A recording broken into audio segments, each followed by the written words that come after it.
podcast lah. Sekejap. Semua tengok. Okay, kita berhenti kat tepi ni sebab nak latih abang Abang masuk sajak untuk Alhamdulillah. Malam-malam tak sempat. Tak bawa keluar. So kita berhenti kat tepi. Cepat. Okay. Alah, sibuk makan pula dah. Abang, alah, macam ni buat hantar pergi sekolah teruslah. Cepat. Assalamualaikum.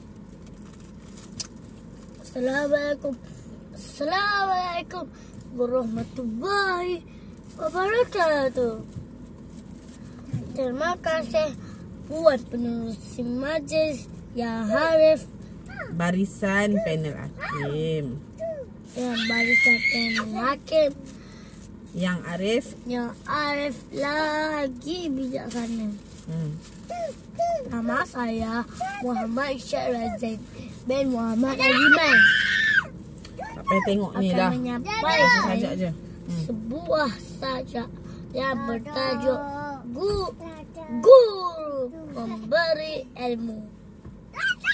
Guru dialah guru yang setia, mengajar tanpa rasa penat, tanpa rasa